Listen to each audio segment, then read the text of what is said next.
ನೀವು ಮೊದಲ ಮೀಟ್ ಮಾಡಿದ್ದು ನೀವು ಹೇಳ್ತೀರಿ ಡಾಕ್ಟರ್ ಆಡಮ್ ಮತ್ತೆ ರಶ್ಮಿ. ಹೇಳ್ತಾ ಹೋಗಿ ಅಲ್ಲಿ ನೀವು ಹೆಂಗೆ ಇನ್ವೆಸ್ಟಿಗೇಷನ್ ಮಾಡಿದ್ರಿ, ಏನೇನು ಗೊತ್ತಾಯ್ತು? ತನಿಖೆಗೆ ಅತ್ಯಂತ ಮಹತ್ವವಾದ ತಿರುವು ಸಿಕ್ಕಿದ್ದೇ ಡಾಕ್ಟರ್ ರಶ್ಮಿ ಅವ್ರನ್ನ ಮೀಟ್ ಮಾಡಿದಾಗ. ಉಜಿರಿ ಒಳಗಡೆ PHC ಯಾವುದೋ ಇದೆ, ಅವ್ರನ್ನ ಅಲ್ಲಿ ಹೋಗಿ ಮೀಟ್ ಮಾಡಿದಾಗ ಮೇಡಮ್ ಅವರು ಡೀಟೇಲಾಗಿ ಎಲ್ಲ ಹೇಳಿದರು. ಅವರು ಕೊಟ್ಟಂಥ PM ರಿಪೋರ್ಟ್ ಅದನ್ನು ಎಕ್ಸ್ಪ್ಲೈನ್ ಮಾಡಲಿಕ್ಕೆ ಹೇಳಿದೆ. Column by column, word by word explain ಮಾಡಿ ಮೇಡಮರೇ ಅಂತ ಹೇಳಿದೆ. ಅವರು ಎಕ್ಸ್ಪ್ಲೈನ್ ಮಾಡಿದರು. ಅವರು ಎಕ್ಸ್ಪ್ಲೈನ್ ಮಾಡಿದ ರೀತಿ ಮತ್ತು ಅವರು ಕೊಟ್ಟ ಮಾಹಿತಿ ಶಾಕ್ ಆಗೋಂಥ ಸಂಗತಿ. ಅದನ್ನೇ ಇತ್ತೀಚಿನ ಬರ್ತಕ್ಕಂತಹ ಮಾಧ್ಯಮಗಳಲ್ಲಿ ಇತ್ತೀಚೆಗೆ ನಡೀತಕ್ಕಂತಹ ಗಲಾಟೆ ಅಸಮಾಧಾನಗಳಿಗೆ ಕಾರಣ ಆದ ವಿಚಾರಗಳಲ್ಲಿ ನಾನು ಹೋಲಿಸಿ ನೋಡಿದರೆ ಎಷ್ಟೊಂದು ವಿಚಿತ್ರ, ಸತ್ಯ ಎಲ್ಲೋ ಇದೆ, ಹೋರಾಟ ಎಲ್ಲೋ ಇದೆ ಅನ್ನೋ ಒಂದಿದೆ. ಇದಕ್ಕೆ ಏನು ಇದು ಒಂದು ಗಾದೆ ಜ್ಞಾಪಕ ಬರುತ್ತೆ, ಜನ ಮರಳು ಜಾತ್ರೆ ಮರಳು ಅನ್ನೋ. ಹಾಗಾಗಿ ನಾನು ನಿವೃತ್ತಿಯಾಗಿದ್ದರೂ ಕೂಡ ನೋಡಿ ಅದನ್ನು ಇನ್ನೂ ಚಪ್ಪರಿಸ್ತಾ ಇದ್ದೀನಿ, ಬಾಯಲ್ಲಿ ಮೆಲ್ಕಾಗ್ತಾ ಇದ್ದೀನಿ ಆ ಕೇಸಿನ ಆಗುಗಳನ್ನು. ಕಾರಣ ಕೊನೆಯ ನನ್ನ ಸೇವಾವಧಿಯ ಕೊನೆಯ ಕೇಸು. ಹಾಗಾಗಿ ಸಾಕಷ್ಟು ಜ್ಞಾಪಕನೂ ಇದೆ, ಜ್ಞಾಪಕ ಇಲ್ಲ ಸಂಗತಿಗಳನ್ನು ಜ್ಞಾಪಿಸ್ಕೊಳ್ಲಿಕ್ಕೆ ಅವಕಾಶವೂ ನನಗಿದೆ. ಈ ಥರ ಹಿನ್ನೆಲೆಯಲ್ಲಿ ಡಾಕ್ಟರ್ ರಶ್ಮಿ ಅವರ ಕೊಟ್ಟ ಇನ್ಫಾರ್ಮೇಷನ್ ಏನು ಅಂದರೆ, ಅವರು ಕೊಟ್ಟ PM ರಿಪೋರ್ಟಲ್ಲಿ ಅವ್ರು ಏನು ಹೇಳಿದರು ಅಂತ ಹೇಳಿದರೆ, ಅದಕ್ಕಿಂತ ಮುಂಚೆ ಒಂದು ಪಾಯಿಂಟನ್ನು ನಾನು ಸಾರ್ವಜನಿಕರಿಗಾಗಿ ಅಥವಾ ನಿಮಗಾಗಿ ಒಂದು ಮಾಹಿತಿಯನ್ನು ಕೊಡಬೇಕಾಗಿದೆ. ಒಬ್ಬ ಲೀಗಲಿ ಎನ್ಫೋರ್ಸ್ಮೆಂಟ್ ಆಫೀಸರ್ ಆಗಿ ಹೇಳಲೇಬೇಕಂತ ಪ್ರಮೇಯ ಇದೆ. ಇಲ್ಲಿ ನೋಡಿ, ಸಂಕೋಚಕ್ಕೆ ಅವಕಾಶ ಇಲ್ಲ. ತನಿಖೆಯ ದೃಷ್ಟಿಯಲ್ಲಿ ಯಾವುದೇ ಸಂಕೋಚ ಮತ್ತು ಭಯ ಅಥವಾ ಭೇದ ಭಾವ ಏನೂ ಅಲ್ಲಿ ಬರೋದಿಲ್ಲ. ಈಗ ಇದಕ್ಕಿಂತ ಮುಂಚೆ ಕಾನೂನುಬದ್ಧವಾಗಿ ರೇಪ್ ಅಂದರೆ ಏನು, ಇಂಟರ್ಕೋರ್ಸ್ ಅಂದರೆ ಏನು ಅಂತ ಮುಖ್ಯವಾಗಿ ತಿಳ್ಕೊಳ್ಬೇಕು. ಈ ಗಲಾಟೆ ಮಾಡ್ತಕ್ಕಂತಹ ಹೋರಾಟಗಾರರಾಗಲಿ ಮಾಧ್ಯಮದವರಾಗಲಿ ರೇಪ್ ಮತ್ತು ಇಂಟರ್ಕೋರ್ಸ್ ಬಗ್ಗೆ ಗೊತ್ತಿದ್ದರೆ ಸಂತೋಷ, ಗೊತ್ತಿಲ್ಲದಿದ್ದರೆ ತಿಳ್ಕೊಳ್ಳಿಕ್ಕೆ ಅಭ್ಯಂತರ ಇಲ್ಲ. ರೇಪ್ ಇನ್ನು ಮುಂಚೆ ಇಂಟರ್ಕೋರ್ಸ್ ಅನ್ನೋ ಒಂದು ವರ್ಡಿಗೆ ಬರ್ತೀನಿ. ಇಂಟರ್ಕೋರ್ಸ್ ಅನ್ನೋದು ಆಡು ಭಾಷೆ, ನೀವು ಎಲ್ಲ ಇಂಗ್ಲೀಷಲ್ಲಿ ಕರ್ತಕ್ಕಂತಹ ಆಡು ಭಾಷೆ ಇದೆ. ಇಂಟರ್ಕೋರ್ಸಿಗೆ ಅಗತ್ಯವಾದ ವಿಚಾರ ಏನಂತ ಹೇಳಿದ್ರೆ, ಒಂದು ಗಂಡು ಮತ್ತು ಒಂದು ಹೆಣ್ಣು ಇವರ ಮಧ್ಯೆ ಗುಪ್ತಾಂಗಗಳ ಮಧ್ಯೆ ನಡೀತಕ್ಕಂತಹ ಒಂದು ಕ್ರಿಯೆ, ದಟ್ ಈಸ್ ಕಾಲ್ಡ್ ಇಂಟರ್ಕೋರ್ಸ್. ನೋಡಿ, ಜ್ಞಾಪಕ ಇರಲಿ, ಗುಪ್ತಾಂಗಗಳ ಮಧ್ಯೆ ನಡೀತಕ್ಕಂತಹ ಒಂದು ಕ್ರಿಯೆಯೇ ಅಂದರೆ ಬೇರೆ ಬೇರೆ ಒಂದು ಗಂಡು ಒಂದು ಹೆಣ್ಣು ನಡುವೆ ನಡೀತಕ್ಕಂತಹ ಗುಪ್ತಾಂಗಗಳ ಮಧ್ಯದಲ್ಲಿ ನಡೀತಕ್ಕಂಥ ಒಂದು ಕ್ರಿಯೆ, ಅದು ಇಂಟರ್ಕೋರ್ಸ್. ಆದರೆ ಕಾನೂನಿನಲ್ಲಿ ಗುಪ್ತಾಂಗದ ಪ್ರಶ್ನೆಯೇ ಇಲ್ಲ. ರೇಪ್ ಅಂತ ಕರಿಬೇಕಾದ್ರೆ ಎನಿ ಫಾರಿನ್ ಸಬ್ಸ್ಟೆನ್ಸ್, ಹೊರಗಿನ ಯಾವುದೇ ವಸ್ತು penetrates into the vagina of female is called as a rape. ಅದು ವೀರ್ಯವನ್ನು ಉಗುಳಬೇಕಾಗಿಲ್ಲ, ಕ್ರಿಯೆ ಆಗಬೇಕಾಗಿಲ್ಲ, ಕೇವಲ ಪೆನ್ಸಿಲ್ ಆಗ್ಬೋದು. ಆ ನಿರ್ಭಯ ಕೇಸಲ್ಲಿ ಯಾವುದೋ ಒಬ್ಬ ಡೆಲ್ಲಿ ಅದರಲ್ಲಿ ಒಬ್ಬ ಅಪರಾಧಿ ಕ್ರೋಬಾರನ್ನು ಮಹಿಳೆ ಇದಕ್ಕೆ ಉಪಯೋಗಿಸ್ತಾನೆ, ಅದು ಸಹ ಇಟ್ ಅಮೌಂಟ್ಸ್ ಟು ರೇಪ್. ಅಂದರೆ ಗುಪ್ತಾಂಗವೇ ಬೇಕಾಗಿಲ್ಲ, ಪುರುಷ ಗುಪ್ತಾಂಗ ಇಲ್ಲಿ ನಗಣ್ಯ. ಆದರೆ ಪೆನಿಟ್ರೇಟ್ ಆಗಲೇಬೇಕು ಮತ್ತು ಫಾರಿನ್ ಬಾಡಿಯಿಂದ ಸ್ತ್ರೀ ಗುಪ್ತಾಂಗಕ್ಕೆ ಆದರೆ that is called as A rape. ಇಲ್ಲಿ ಸೌಜನ್ಯ ಕೇಸಿಗೆ ಬಂದ್ಬಿಡಿ. ಸೌಜನ್ಯ ಕೇಸಲ್ಲಿ ರಶ್ಮಿ ಡಾಕ್ಟರ್ ಅವರು ಗೈನಕಾಲಜಿಸ್ಟ್ ಸಹ ಹೌದು. ಗೈನಕಾಲಜಿ ಅಂದರೆ ಸ್ತ್ರೀ ಈ ರೋಗ ತಜ್ಞೆ, ಇದ್ರ ಬಗ್ಗೆ ಆಕೆ ಸ್ಪೆಷಲಿಸ್ಟ್ ಅಂತ. IMನು ಸಹ ಒಂದು PM ರಿಪೋರ್ಟನ್ನು ಕೊಟ್ಟಿದ್ದಾರೆ, ಅವ್ರ ಹ್ಯಾಂಡ್ ರೈಟಿಂಗಲ್ಲೇ ಇದೆ ಅದು. ಆಗ ಎಕ್ಸ್ಪ್ಲೇನ್ ಮಾಡಿದಾಗ ಅವ್ರು ಹೇಳಿದರು, ಇಂಟರ್ಕೋರ್ಸ್ ಆಗಿಲ್ಲ, ರೇಪ್ ಆಗಿದೆ ಅಂತ. ಶಾಕ್ ಆಯಿತು. ಇಂಟರ್ಕೋರ್ಸ್ ಆಗಿಲ್ಲ ಅಂದರೆ ಗುಪ್ತಾಂಗದಿಂದ ಅವಳು ಅತ್ಯಾಚಾರ ಆಗಿಲ್ಲ. ಅತ್ಯಾಚಾರ ಆಗಿದ್ದರೆ ಅದು ಫಾರಿನ್ ಬಾಡಿಯಿಂದ ಹೇಗೆ ಹೇಳ್ತೀರಿ ಅಂತ ಕೇಳಿದೆ. ಅವರು ಅದು 2 fingers ಥಿಯರಿ ಅಂತ ಅವ್ರು ಮೆಡಿಕಲ್ನಲ್ಲಿ ಏನು ಹೇಳ್ತಾರೆ, ಅದು she has mentioned in the PM report also. ಗುಪ್ತಾಂಗದಲ್ಲಿ 2 ಬೆರಳುಗಳು ತೂರುವ ಅಷ್ಟೇ ಅದು ಎನ್ಲಾರ್ಜ್ ಆಗಿತ್ತು ಅಂತ ಹೇಳಿದರೆ ಪುರುಷ ಜನಾಂಗ ಪ್ರವೇಶ ಇಲ್ಲ ಅನ್ನೋ ಅವರ ನಿರ್ಧಾರಕ್ಕೆ ನಾವು ಬರ್ತೀವಿ ಅಂತ ಮೇಡಮ್ ಏನೋ ಹೇಳಿದರು. That belongs to medical concept. ಅವರು ಅಂದ್ರೆ ನೀವು ಹೇಳುವ ಪ್ರಕಾರ ಅವಳಿಗೆ ಇಂಟರ್ಕೋರ್ಸ್ ಆಗಿಲ್ಲ, ಸಂಭೋಗ ಕ್ರಿಯೆ ನಡೆದಿಲ್ಲ, ಆಗಿಲ್ಲ, ಯಾವುದೇ ಪುರುಷ ಅತ್ಯಾಚಾರ ಆಗಿದೆ, ರೇಪ್ ಆಗಿದೆ. ಬಟ್ ಅದು ಪುರುಷ ಲಿಂಗದಿಂದ ಆಗಿಲ್ಲ, ಬೇರೆ ಏನೋ ಮೆಟೀರಿಯಲ್ ಇದರಿಂದ ಆಗಿದೆ ಅಂತ ನೀವು ಹೇಳ್ತೀರಿ. ಅಂದ್ರೆ ಸೌಜನ್ಯ ಇಸ್ ರೇಪ್ಡ್ ಬಟ್ ಸಂಭೋಗ ಆಗಿಲ್ಲ. ಪುರುಷನಿಂದ ಸಂಭೋಗ ಆಗಿ ಅವಳಿಗೆ ಅತ್ಯಾಚಾರ ಆಗಿಲ್ಲ, ಆದರೆ ಫಾರಿನ್ ಬಾಡಿಯಿಂದ ಯಾವುದೇ ಒಂದು ಗಟ್ಟಿ ವಸ್ತುವಿಂದ ಅವಳಿಗೆ ರೇಪ್ ಆಗಿದೆ ಅನ್ನೋ ನಿರ್ಧಾರಕ್ಕೆ ಡಾಕ್ಟರ್ ಬಂದದ್ದನ್ನು ನನಗೆ ಹೇಳಿದರು. ಅದನ್ನು ಅವರು PM ರಿಪೋರ್ಟಲ್ಲಿ ಸಹ ಮೆನ್ಷನ್ ಮಾಡಿದ್ದಾರೆ. 2 ಫಿಂಗರ್ಸ್ ಏನೋ ಅವರು ಮೆನ್ಷನ್ ಮಾಡಿದ್ದಾರೆ. ಆಮೇಲೆ ಮತ್ತೆ ಬೇರೆ ಇನ್ಯಾವುದೂ ಇರಲಿಲ್ಲ. ಆಮೇಲೆ ಅವಳು ಕೊರಳಲ್ಲಿ 1 ಇಂಚು ಆಳ ಮತ್ತು 7 ಇಂಚು ಉದ್ದದ ಒಂದು ಲಿಗೇಚರ್ ಮಾರ್ಕ್ ಇದೆ. ಯಾರು ಸೌಜನ್ಯ ಇದರಲ್ಲಿ ನೋಡಿ, ಒಬ್ಬ ಶ್ರೂಡ್ ಇನ್ವೆಸ್ಟಿಗೇಷನ್ ಆಫೀಸರ್ ಅಥವಾ ಶ್ರೂಡ್ ಫಾರೆನ್ಸಿಕ್ ಮೆಡಿಸಿನ್ ನಾಲೆಡ್ಜ್ ಇರ್ತಕ್ಕಂಥ ವ್ಯಕ್ತಿಗೆ ಅದು ಎಲ್ಲಿದೆ ಇಂಜುರಿ ಅಂತ ಹೇಳಿದರೆ ನೋಡಿ ಆಶ್ಚರ್ಯ. ಇದಕ್ಕೆ ಆಡಮ್ಸ್ ಆ್ಯಪಲ್ ಅಂತೀವಿ, ಇದಕ್ಕೆ ಲೋಯರ್ ಜಾ ಅಂತೀವಿ. ಈ ಎರಡರ ಮಧ್ಯೆ ಬರ್ತಕ್ಕಂತಹ ಇಲ್ಲಿ ಎರಡರ ಮಧ್ಯೆ ಬರ್ತಕ್ಕಂತಹ ಲಿಗೇಚರ್ ಮಾರ್ಕ್ ಇದೆಯಲ್ಲ, ಅದು ಅವಳ ಸಾವಿಗೆ ಕಾರಣ ಆಗಿದೆ.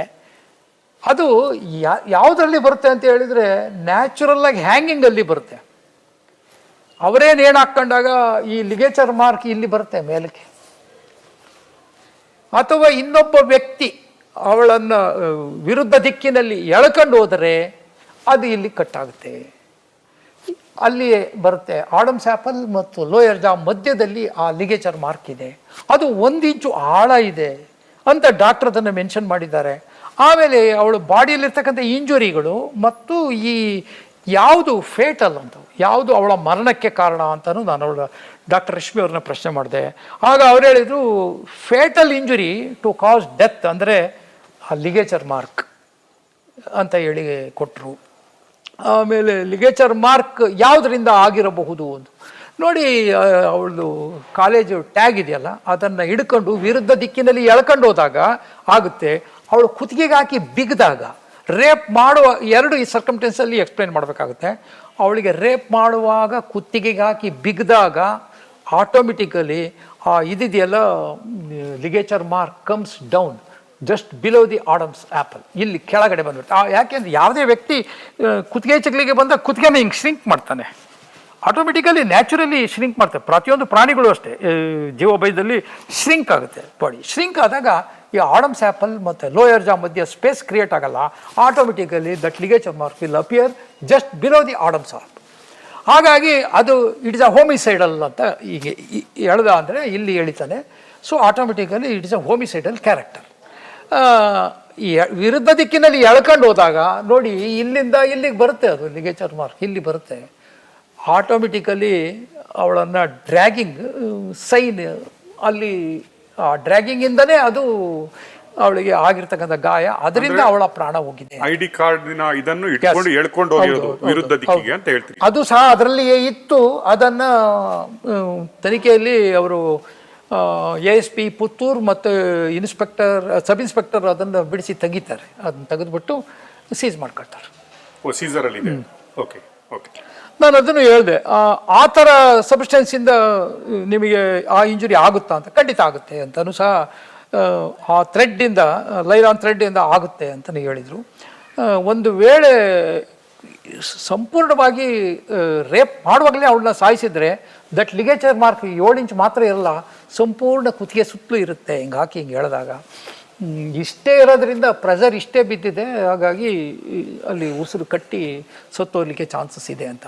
ಆಮೇಲೆ ಇನ್ನೂ ಒಂದು ಪ್ರಶ್ನೆ ಮಾಡಿದೆ, ಒಳಗಡೆ ಇಂಟರ್ನಲ್ಲಿ ಎಕ್ಸ್ಟರ್ನಲ್ ಆಯಿತು, ಒಳಗಡೆ ಹಯಾರ್ಡ್ ಅಂತ ಇಲ್ಲೊಂದು ಬೋನ್ ಇರ್ತದೆ, ಹಯಾರ್ಡ್ ಆ ಹಯಾರ್ಡ್ ಬೋನ್ ರಪ್ಚರ್ ಏನಾರು ಆಗಿದೆಯಾ ಅಂತ ಕೇಳಿದೆ. ಇಲ್ಲ ಅಂದರು. ಬರೆದಿದ್ದೇನೆ PM ರಿಪೋರ್ಟಲ್ಲಿ, ಅದು ಫ್ರ್ಯಾಕ್ಚರ್ ಆಗಿಲ್ಲ ಹಯಾರ್ಡ್ ಬೋನ್ ಅಂತ ಹೇಳಿದರು. ಹಯಾರ್ಡ್ ಈಸ್ ಎ ವೆರಿ ಸ್ಮೂತ್ ಬೋನ್, ಗಂಟ್ಲಲ್ಲಿ ಇರ್ತದೆ. ಅದು ಯಾಕೆ ರಪ್ಚರ್ ಆಗಿಲ್ಲ ಅಂದರೆ ಅವಳಿಗೆ ಬಿದ್ದಂತಹ ಪ್ರೆಷರ್ ರಪ್ಚರ್ ಆಗೋವಷ್ಟು ಇಲ್ಲ. ಅವಳ ಬಾಡಿಯ ವೆಯ್ಟನ್ನು ಭೂಮಿಗೆ ಹೊಂದಿಕೊಂಡು ಎಳ್ಕೊಂಡು ಹೋಗಿರೋದ್ರಿಂದ ಬಾಡಿ ವೆಯ್ಟ್ ಇಸ್ ಡಿವೈಡೆಡ್. ಆಮೇಲೆ ಆ ಗ್ರಾವಿಟಿ ಇದೆಯಲ್ಲ, ಅಪ್ಪು, ತುಂಬ ಅಪ್ಪಿದ್ರೆ, ಅಂದರೆ ಒಬ್ಬ ವ್ಯಕ್ತಿ ನೇಣು ಹಾಕ್ಕೊಂಡ್ರೆ ಏನಾಗುತ್ತೆ ಅಂತ ಹೇಳಿದ್ರೆ ವರ್ಟಿಕಲ್ಲಾಗೆ ಬಾಡಿ ವೆಯ್ಟ್ ಗ್ರಾವಿಟಿ ಭೂಮಿ ಮೇಲೆ ಬೀಳುತ್ತೆ, ಜಾಸ್ತಿ ಭಾರ ಅನಿಸುತ್ತೆ. ಆಗ ಅವಳು ಭಾರ ಇಂಡಿಪೆಂಡೆಂಟಾಗಿ ಹಗ್ಗದ ಮೇಲೆ ಬಿದ್ದಾಗ, ಇಲ್ಲಿಯೇ ಪ್ರೆಷರ್ ಜಾಸ್ತಿ ಬಿದ್ದಾಗ hyoid bone will rupture. That is one of the characteristic future of suicidal suicidal. Homicidal ಇಲ್ಲ, ಆಗಲ್ಲ. ಅಷ್ಟು ಪ್ರೆಷರಲ್ಲಿ ವ್ಯಕ್ತಿ ಎಳಿಲಿಕ್ಕಾಗಲ್ಲ. ಒಂದು ವೇಳೆ 70 kg ಒಂದು ಹುಡುಗಿ ಇದ್ಲು, 60 kg 70 kg ಇದ್ಲು ಅಂದರೆ 70 kg ಅಷ್ಟು ಪ್ರೆಷರನ್ನು ಹೇರಿ ಈಚಗಲಿಕ್ಕೆ ಆಗಲ್ಲ. ಅಷ್ಟೇ ಈಚಗಲಿಕ್ಕೆ ಆಗಲ್ಲ ಮನುಷ್ಯನ ಕೈಲಿ, ಅವನಷ್ಟೇ ಈಚಗಲಿಕ್ಕೆ ಆಗಲ್ಲ. ಅವಳು ಬಾಡಿ ವೈಟೇ ಅವಳಿಗೆ ವಿರುದ್ಧವಾದ ದಿಕ್ಕಿನಲ್ಲಿ ಜೋತ್ ಬಿದ್ದಾಗ ಫ್ರ್ಯಾಕ್ಚರ್ ಆಗಲಿಕ್ಕೆ ಆಸ್ಪದ ಜಾಸ್ತಿ ಇರ್ತದೆ. ಇಲ್ಲಿ ಅವಳಿಗೆ ಹೈಯರ್ಡ್ ಬೋನ್ ರೆಪ್ಚರ್ ಆಗಿಲ್ಲ, ಆದರೆ ಇಂಜುರಿ 7 ಇಂಚ್ ಇನ್ಕಂಪ್ಲೀಟ್ ಲಿಗೇಚರ್ ಮಾರ್ಕ್ ಇದೆ, ಅದು 1 ಇಂಚ್ ಡೆಪ್ತ್ ಇದೆ, ಅಷ್ಟು ಸಾಕಿದೆ. ಹೈಯರ್ಡ್ ಬೋನ್ ರಪ್ಚರ್ ಆಗಿಲ್ಲ ಅಂದರೆ ಡ್ರ್ಯಾಗಿಂಗಲ್ಲಿ ಆಗಿರಲಿಕ್ಕೆ ಸಾಧ್ಯತೆ ಜಾಸ್ತಿ ಇದೆ ಅನ್ನೋ ಅಭಿಪ್ರಾಯಕ್ಕೆ ಬಂದರು. ಆಮೇಲೆ ಅವಳು ಮೇಲೆ, ಸೌಜನ್ಯ ಮೇಲೆ ಇರ್ತಕ್ಕಂತಹ ಕೆಲವು ಅಬ್ರೇಷಸ್ ಇಂಜುರಿ ನೋಡಿ, ಇಂಜುರೀಸಲ್ಲಿ ಕಟ್ ಇಂಜುರೀಸ್, ಅಬ್ರೇಷಸ್, ಕಂಟೂಷನ್ಸ್ ಅಂತ ಹೇಳಿ ಮೆಡಿಕಲಲ್ಲಿ ಡಿಫೈನ್ ಮಾಡ್ತಾರೆ. ಆ್ಯಸ್ ಎ ಪೊಲೀಸ್ ಆಫೀಸರ್ ಆಗಿ ನಮಗೂ ನಾಲೆಡ್ಜ್ ಇರುತ್ತೆ. ಈಗ ಕಂಟೂಷನ್ಸ್ ಅಂದರೆ ದೊಣ್ಣೆಯಿಂದ ಹೊಡೆದದ್ದು, ಭಾಷಂಡ ಬಿದ್ದದ್ದು, ರಕ್ತ ಹೆಪ್ಪುಗಟ್ಟಿದ್ದು ಇರುತ್ತೆ. ಅವು ಮಾಯಲಿಕ್ಕೆ ಸಾಕಷ್ಟು ವೇಳೆ ಬೇಕಾಗುತ್ತೆ. ಅಬ್ರೇಷಸ್ ಅಂದರೆ ತರಚುಗಾಯ ಅಂತ.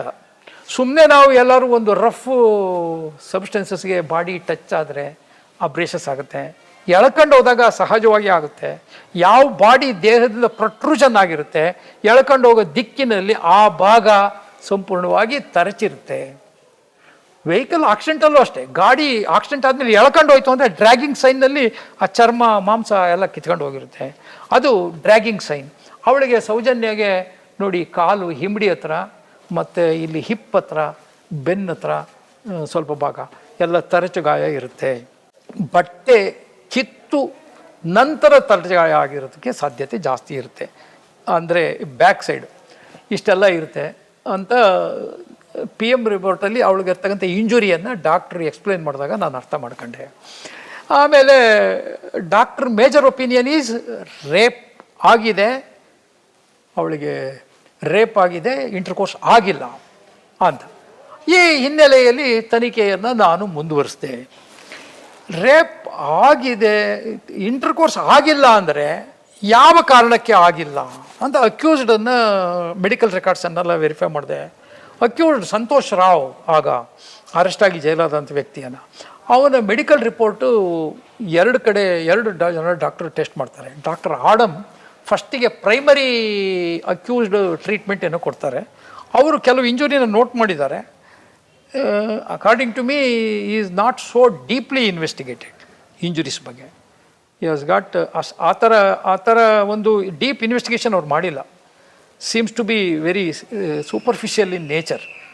ಡೀಪ್ ಇನ್ವೆಸ್ಟಿಗೇಷನ್ ಮಾಡೋ ಐಡಿಯಾ ಅಥವಾ ಇದು ಅವರಿಗೆ ಇದ್ದಂಗೆ ಕಾಣಲಿಲ್ಲ. ಆಮೇಲೆ ಅವನನ್ನು ಮಹಾಬಲ ಶೆಟ್ಟಿ ಅಂತೇಳಿ ಮಂಗಳೂರಲ್ಲಿ ಅವರು ಒಬ್ಬ ಡಾಕ್ಟ್ರು, ಫೊರೆನ್ಸಿಕ್ ಮೆಡಿಸಿನ್ ಪ್ರೊಫೆಸರ್, ಅವರು ಎಕ್ಸಾಮಿನೇಷನ್ ಮಾಡ್ತಾರೆ. Seems to be very best. ಅವರು ಇದನ್ನು ಅವನು accused investigation, accused body verification, ಇದು ಮೆಡಿಕಲಲ್ಲಿ ಎಕ್ಸಾಮಿನೇಷನ್ ಮಾಡ್ತಾರೆ. ಆಗ ಅವರು ಸುಮಾರು ಇಂಜುರೀಸ್ನ ನೋಟ್ ಮಾಡಿ ಡಾರ್ಸಲ್ ಆ್ಯಂಡ್ ವೆಂಟ್ರಲ್ 2 ರೀಜನ್ನಲ್ಲಿ, ಅಂದರೆ ಮುಂಭಾಗ ಮತ್ತು ಹಿಂಭಾಗ ಇಂಜುರಿಗಳಿಗೆ ನಂಬರ್ಗಳನ್ನು ಕೊಟ್ಟು ವೆರಿಫೈ ಮಾಡ್ತಾರೆ. ನನಗೆ ಈಗಲೂ ಚೆನ್ನಾಗಿ ಜ್ಞಾಪಕ ಇದೆ, ಮುಂಭಾಗದಲ್ಲಿ ಇಂಜುರಿ ನಂಬರ್ 11 ಅವನ ಪ್ರೈವೇಟ್ ಪಾರ್ಟಲ್ಲಿ ಆದಂತಹ ಇಂಜುರಿ ಅಂದರು. ಆಮೇಲೆ ಅವನ ದೇಹದಲ್ಲಿ ಹಿಂಭಾಗದಂಥ ಇಂಜುರಿ ಈ ಉಗುರಿಂದ ಪರಿಚಿದಂತಹದವು ಅಂತಲೂ ಹೇಳಿದರು. ಆಮೇಲೆ ಆ ಇಂಜುರಿಗಳು ಹೇಗೆ ಅಂದರೆ ನೋಡಿ, ಯಾರು ಒಬ್ಬ ವ್ಯಕ್ತಿಯನ್ನು ಒತ್ಕೊಂಡಾಗ ಅವ್ರ ಕಡೆಗೆ ಇರ್ತಕ್ಕಂತಹ ಫೇಸ್ ಆಗಿರ್ತಕ್ಕಂತಹ ನೇಲ್ ಇಂಪ್ರೆಷನ್ಸ್, ಅರ್ಧಚಂದ್ರಾಕೃತಿ, ಈ ಮುಂದ್ಗಡೆಯಿಂದ ಜಿಬ್ರಿದ್ರೆ ರೇಪ್ ಆಗುವಾಗ ಮುಂದ್ಗಡೆ ಜಿಬ್ರಿ ಎದೆ ಮೇಲೆ, ಬೆನ್ನ ಮೇಲೆ ಹೀಗೆ ಬರುತ್ತೆ. ಒತ್ಕೊಂಡಾಗ ಜಿಬ್ರಿದ್ರೆ ಕೆಳಗಿಂದ ಮೇಲಕ್ಕೆ ಹೋಗುತ್ತೆ. ಆ ಇಂಜುರಿನಲ್ಲಿ nature of injury and position of injury ಮೇಲೆ ಯಾವ ಥರದ ಇನ್ಸಿಡೆಂಟನ್ನು ಸ್ವಲ್ಪ ಮಟ್ಟಿಗೆ ತನಿಖಾಧಿಕಾರಿ ಮನದಟ್ಟ ಮಾಡ್ಕೊಳ್ಬೋದು. ಅವನಿಗೆ ಆಗಿರ್ತಕ್ಕಂಥ ಮೇಲ್ಗಡೆ ಇಂಜುರೀಸ್. ಈಗ ಏನಾಗಿದೆ ಅಂದರೆ, ಅವನು ಶರ್ಟ್ ಹಾಕ್ಕೊಂಡಿದ್ದ, ಆ ಇಂಜುರಿಗಳು ಶರ್ಟನ್ನು ಭೇದಿಸಿ ಆಗಿದ್ದಾವೆ ಅಂತ ಹೇಳಿದ್ರೆ ಆ ಕ್ವಾಂಟಮ್ ಆಫ್ ಪ್ರೆಸರ್ ಅವಳನ್ನು ಹೊತ್ಕೊಂಡು ಹೋಗುವಾಗ ಆಗಿರ್ತಕ್ಕಂಥ ಇಂಜುರಿ ನೋಡಿ. ಬ್ಲಡ್ ಅದರಲ್ಲಿ ಆಪೋಸಿಟ್ ಬ್ಲಡ್ ಅಂದರೆ ಅಕ್ಯೂಸ್ಡ್ ಬ್ಲಡ್ ಅದರಲ್ಲಿ ಸಿಗುವ ಚಾನ್ಸಸ್ ಅದರಲ್ಲೂ ಸಹ ಇಲ್ಲ. ಯಾಕೆಂದರೆ ಶರ್ಟ್ ಹಾಕ್ಕೊಂಡಿದ್ದ, ಶರ್ಟ್ ಮತ್ತು ಅವಳು ಅಷ್ಟು ಆಳವಾಗಿ ಜಿಬ್ರಬೇಕಾದ್ರೆ ಅವಳು ಉಗುರು ಸಹ ಅಷ್ಟೇ ಶಾರ್ಪ್ ಇರಬೇಕಾಗಿತ್ತೇನೋ, ಇರಲಿಲ್ಲ ಅಂತ ಕಾಣುತ್ತೆ. ಆಮೇಲೆ ಉಗುರನ್ನು ಸಹ ತನಿಖಾಧಿಕಾರಿಗಳು ಅದು PMನಲ್ಲಿ ಅವಳದು ಉಗುರನ್ನು ಕಲೆಕ್ಟ್ ಮಾಡ್ಕೊಂಡಿದ್ದಾರೆ. ಅದರಲ್ಲಿ ಸಹ ಬ್ಲಡ್ ಸ್ಟೈನ್ಸ್ ಏನೂ ಸಿಕ್ಕಿಲ್ಲ. ಅದೇ ಕೆಲವರು ಹೇಳ್ತಾರೆ ಅವಳ ಉಗುರಲ್ಲಿ ಏನು ಸಿಕ್ಕಿಲ್ಲ ಅನ್ನೋದು ಅಲ್ಲ. ತನಿಖಾಧಿಕಾರಿ ಅದನ್ನು ಡಿಸ್ಟ್ರಾಯ್ ಮಾಡಿರ್ಬೋದು. ಇಲ್ಲ, ತನಿಖಾಧಿಕಾರಿಗೆ ಸಂಬಂಧ ಬರಲ್ಲ. ಡಾಕ್ಟರ್ ಅದನ್ನು ಕಲೆಕ್ಟ್ ಮಾಡಿ, ಡಾಕ್ಟ್ರು 2 ವಿಚಾರದಲ್ಲಿ ರೆಸ್ಪಾನ್ಸಿಬಿಲಿಟಿ ಬರುತ್ತೆ. ವೆಜೈನಲ್ ಸ್ಲ್ಯಾಬ್ ಕಲೆಕ್ಟ್ ಮಾಡ್ತಾರೆ, ಪ್ಲಸ್ ಅವಳು ಇದೆಯಲ್ಲ ಉಗುರುಗಳು ಅವುಗಳನ್ನು ಸಪ್ರೇಟಾಗಿ ಕಲೆಕ್ಟ್ ಮಾಡ್ತಾರೆ. ಅದಕ್ಕೆ ಫಾರ್ಮಾಲ್ಡಿಹೈಡ್ ಅಂತ ಹೇಳಿ ಒಂದು ಕೆಮಿಕಲನ್ನು ಮಿಕ್ಸ್ ಮಾಡಿಬಿಟ್ಟು ಅದನ್ನು ಇದು ಸೀಲ್ ಮಾಡಿ ಅದು ಫಾರೆನ್ಸಿಕ್ಸ್ ಲ್ಯಾಬಿಗೆ ಪೊಲೀಸ್ನವ್ರ ಮುಖಾಂತರ ಕಳಿಸ್ಕೊಡ್ತಾರೆ ಅಷ್ಟೇ. ಅದು ಸೀಲ್ ಮಾಡಿ ಕಳಿಸ್ಕೊಡ್ತಾರೆ. ಆ seal as it is seal ಇದ್ದರೆ ಮಾತ್ರ ಅವ್ರು ರಿಸೀವ್ ಮಾಡ್ತಾರೆ, ಫಾರೆನ್ಸಿಕ್ ಮೆಡಿಸನ್ನವರು, ಲ್ಯಾಬ್ನವರು. ಇಲ್ಲ ಅಂದರೆ ಬ್ರೇಕ್ ಆಗಿತ್ತು ಅಂತ ಹೇಳಿದ್ರೆ ಅವ್ರು ರಿಸೀವೇ ಮಾಡೋದಿಲ್ಲ, ವಾಪಸ್ ಕಳಿಸ್ಕೊಡ್ತಾರೆ. ಆಗ ಮೇಡಮ್ ರಶ್ಮಿ ಅವರು ನನಗೆ ಹೇಳಿದ್ದು, ವೆಜೈನಲ್ ಸ್ಲ್ಯಾಬ್ ವಿಚಾರವಾಗಿ ನಾನು ಅವ್ರನ್ನ ಪ್ರಶ್ನೆ ಮಾಡಿದಾಗ, ವೆಜೈನದಲ್ಲಿ ಡೀಪ್ ಇನ್ಸೈಡ್ ದಿ ವೆಜೈನ ಮಣ್ಣಿತ್ತು ಅಂತ ಹೇಳಿದರು. ನಾನು ಹೇಳಿದೆ, ವೆಜೈನದಲ್ಲಿ ಮೇಲ್ಗಡೆ ಸೂಪರ್ಫಿಷಿಯಲಲ್ಲಿ ಮಣ್ಣಿತ್ತ ಅಥವಾ ಸ್ಲ್ಯಾಬಲ್ಲಿ ಒಳಗಡೆ ಇತ್ತು? ಸ್ಮಿಯರ್, ವೆಜೈನಲ್ ಸ್ಮಿಯರ್, ಅವಳ ಗುಪ್ತಾಂಗದ ದ್ರವದ ಜೊತೆ ಮಿಕ್ಸ್ ಆಗಿರ್ತಕ್ಕಂತಹ ಮಣ್ಣಿತ್ತು ಅಂತ ಹೇಳಿ ಅವರೇ ಹೇಳಿದರು. ಅದನ್ನು PM ರಿಪೋರ್ಟಲ್ಲೂ ಮೆನ್ಷನ್ ಮಾಡಿದ್ದೀನಿ ಅಂತ ಹೇಳಿದರು. ನಾನು ಆ ಮಣ್ಣನ್ನು ಕಲೆಕ್ಟ್ ಮಾಡಿದ್ದೀರಾ ಅಂತ ಕೇಳಿದೆ. ವೆಜೈನಲ್ ಸ್ಮಿಯರ್ ಜೊತೆ ಮಣ್ಣು ಸಹ ಕಲೆಕ್ಟ್ ಮಾಡಿದ್ದೇವೆ, ನಾವು ಸೀಲ್ ಮಾಡಿ ಕಳಿಸ್ಕೊಟ್ಟಿದ್ದೇವೆ, ಲೋಕಲ್ ಪೊಲೀಸಿಗೆ ಕೊಟ್ಟಿದ್ದೇವೆ, FSLಗೆ ಹೋಗಿರ್ಬೋದು ಅಂತ ಅಂದರು. ಹಾಗಾದರೆ ಮಣ್ಣನ್ನು ಆ ವೆಜೈನದಲ್ಲಿ ಹೋಗಬೇಕಾದ್ರೆ ಕಾರಣ ಹೇಗೆ? ಮೇಲ್ಗಡೆ ಹತ್ತಿದರೆ okay, inside, deep inside 3 to 4 inch ಅಥವಾ ಇನ್ನು ಮೋರ್ ಆಳದಲ್ಲಿ ವೆಜೈನದಲ್ಲಿ, ಸ್ತ್ರೀ ವೆಜೈನದಲ್ಲಿ ಆ ಮಣ್ಣನ್ನು ಹೋಗಬೇಕಾದ್ರೆ ಕಾರಣ ಏನಂದರೆ, ಮಣ್ಣು ಹಾಕಿ ಆ ಎರೆಕ್ಟೈಲ್ ಸಬ್ಸ್ಟೆನ್ಸಿಂದ ಉಜ್ಜಿರಬಹುದೇ ಅನ್ನುವುದನ್ನು ಸಹ ತನಿಖೆಯಲ್ಲಿ ಕನ್ಫರ್ಮ್ ಮಾಡಬೇಕಾಗಿತ್ತು. ಹಾಗಾಗಿ ನಾವು ತನಿಖೆಯನ್ನು ಆ ದೃಷ್ಟಿಯಲ್ಲಿ ಕೈಗೊಂಡ್ವಿ. ಇದಕ್ಕೆ ಇನ್ನೊಂದು ಹಿನ್ನೆಲೆ ಸಹ ಸಿಕ್ತು. ಲೋಕಲಲ್ಲಿ ಗಲಾಟೆ ಮಾಡ್ತಕ್ಕಂಥ ವ್ಯಕ್ತಿಗಳು ಅಂದರೆ ಸೌಜನ್ಯನ ತಾಯಿ, ಸೌಜನ್ಯನ ತಂದೆ ಮತ್ತು ಸೌಜನ್ಯಳ ಮಾವ, ಇವರ ಮತ್ತು ಅವರ ಸಪೋರ್ಟರ್ಸ್ ಮತ್ತು ತಿಮ್ಮಾರುಡಿಯವರು, ಇವ್ರದ್ದು ಎಲ್ಲರದು ಅವ್ರದ್ದು ಒಂದು ತಿಮ್ಮಾರುಡಿಯವರ ಮುಖಾಂತರ ಅವರ ನೇತೃತ್ವದಲ್ಲಿ ಇದು ಅಸಮಾಧಾನ ವ್ಯಕ್ತ ಆಗ್ತಾ ಇತ್ತು, ಎಜಿಟೇಷನ್ಸು ಅವೆಲ್ಲ ಅವಾಗೆಲ್ಲ ಶುರುವಾಗಿತ್ತು. ಸಾಕಷ್ಟು ಪೇಪರ್ಗಳಲ್ಲಿ ಇದರಲ್ಲಿ ಹೋರಾಟಕ್ಕೆ ಬಂದಿದ್ದರು. ಆಮೇಲೆ ನಂತರ ತನಿಖೆಯಲ್ಲಿ ಅವರು ಒಂದು ಅಲಿಗೇಷನ್ಸ್ ಏನು ಮಾಡಿದರು ಅಂತ ಹೇಳಿದರೆ, ರೇಪ್ ಆದ ಜಾಗ ಮತ್ತು ರೇಪ್ ಆದ ಜಾಗ, ಮರ್ಡರ್ ಆದ ಜಾಗ ಇದಲ್ಲ, ಮತ್ತು ಈ ಕೃತ್ಯಕ್ಕೆ ಒಂದಕ್ಕಿಂತ ಹೆಚ್ಚು ಜನರಿದ್ದಾರೆ ಅಂತ ಅಲಿಗೇಷನ್ನ ಸ್ಟಾರ್ಟಿಂಗಲ್ಲಿ ಅಲಿಗೇಷನ್ಸು ಮಾಡಿದರು. ಒಂದಕ್ಕಿಂತ ಜಾಸ್ತಿ ಜನ ಇದ್ದಾರೆ ಮತ್ತು ಜಾಗ ಇದಲ್ಲ ಅಂತ ಮಾಡಿದರು.